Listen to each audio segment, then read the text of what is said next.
Alors, Renaud Lapierre, je suis un ex-sous-ministre adjoint au ministère de l'Énergie, où j'ai été pendant près de 5 ans. Je suis également un ex-membre du conseil d'administration de SOCWIP, où j'ai siégé pendant 7 ans. Donc, j'ai pu, du temps où l'État avait des instruments, participer à l'exploration pétrolière et gazière du temps. Présentement, je suis président d'une entreprise en environnement qui s'appelle Veridis Environnement et qui va avoir le plaisir de mettre cette année 250 000 tonnes de résidus, de matières résiduelles dans les champs agricoles et de sauver plusieurs millions de dollars à nos agriculteurs.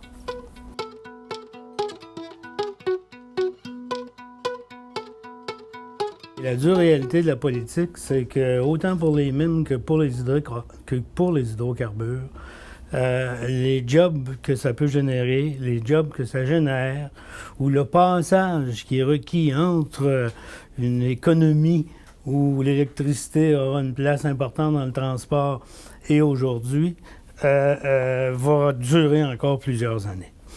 Donc, dans n'importe quel cas, M. Couillard, comme candidat du PLC, l'a déjà annoncé, et le gouvernement aussi, par la parole de Mme Marois, l'a déjà annoncé, s'il y a de la place pour l'exploration, en particulier pétrolière au Québec, ils vont aller de l'avant.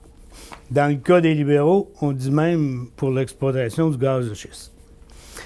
Donc, bien sûr, ça, c'est la dure réalité politique, c'est ce qui risque d'arriver et c'est probablement la bonne position aussi à prendre. Je ne parle pas nécessairement d'une position sur les gaz de schiste, je parle d'une position sur le pétrole en particulier.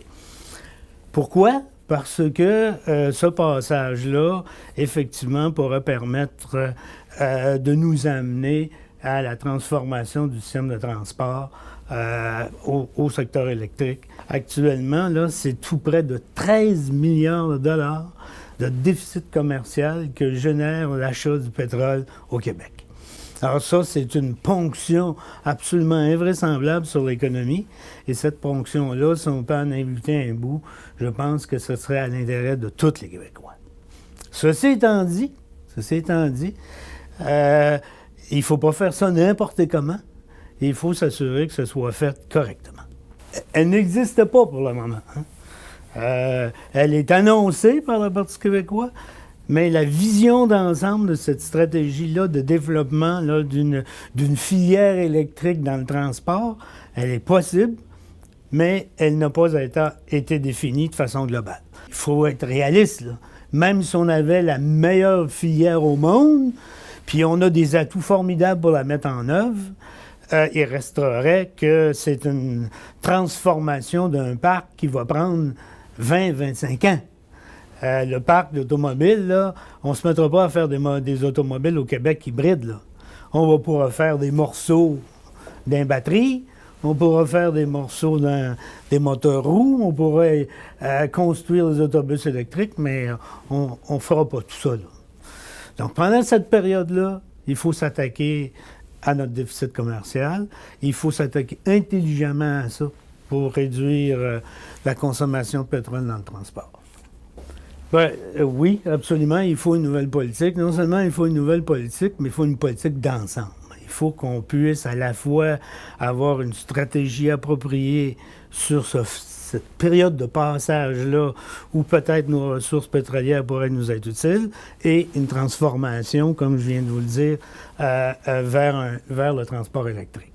Et je ne vois pas personnellement comment on pourrait arriver à avoir une politique qui concilie les problématiques environnementales, les problématiques de gestion de ces ressources-là au bon moment en fonction des bons prix et aux bonnes périodes, les problématiques et tous les éléments qui entourent l'exploitation de cette richesse, quelque part, là, qui appartient à tous les Québécois, incidemment, qui appartient pas juste à des entreprises privées qui ont des claims, mais à tous les Québécois. Je ne vois pas comment l'État pourrait réaliser ça sans être partenaire au moins à 50 % dans les entreprises qui vont exploiter le pétrole au Québec. Présentement, par des décisions absolument inappropriées et presque, je dirais, presque imbécile, j'ose le dire. L'Hydro-Québec et ses dirigeants, avec l'ancien gouvernement, ont littéralement fermé une division. Toutes ces claims-là, pour la plupart, appartenaient à Hydro-Québec Gaz et Pétrole. Ils ont fermé cette division-là. Ils ont bradé.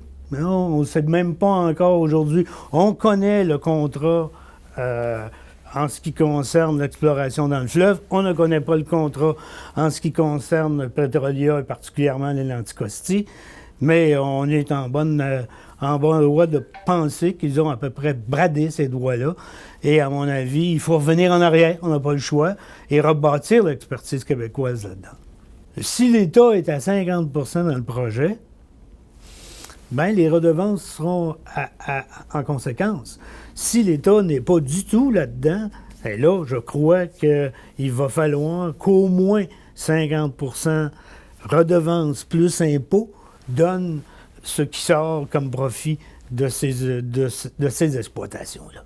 Donc, la stratégie de redevance devrait être en accord avec la position que l'État va prendre dans l'actionnariat de ces ressources-là. Quand tu transformes une ressource qui est non renouvelable, si tu veux en même temps créer une transformation aux alentours qui a du vécu plus long que la ressource, il faut que ce soit une pensée globale de développement.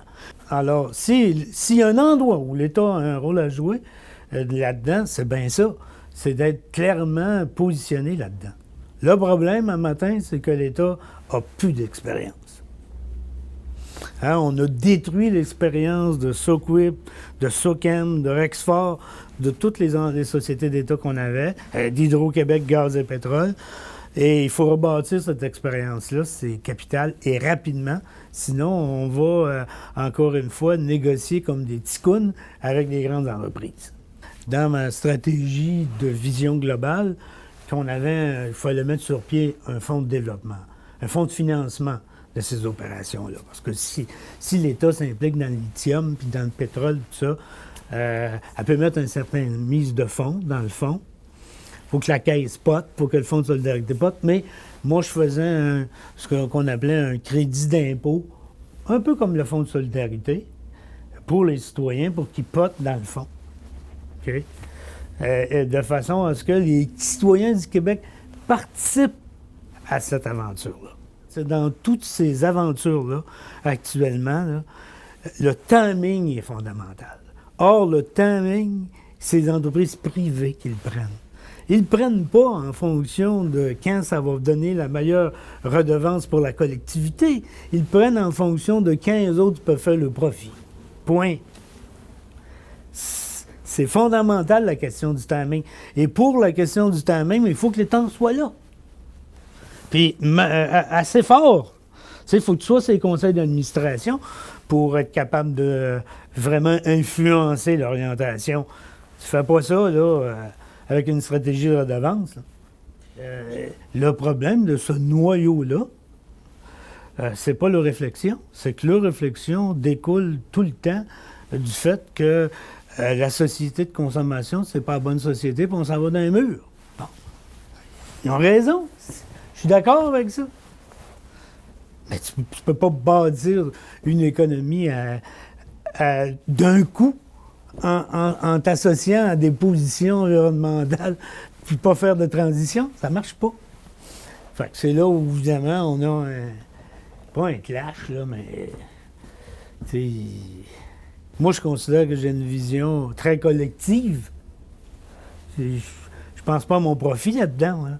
Je ne m'intéresse pas à mon profit là-dedans. Je pense à la collectivité, comment on fait en sorte que des ressources collectives rapportent le plus possible à la collectivité. Si tu veux aller vers une autre transformation, c'est impossible que tu y ailles sans l'État.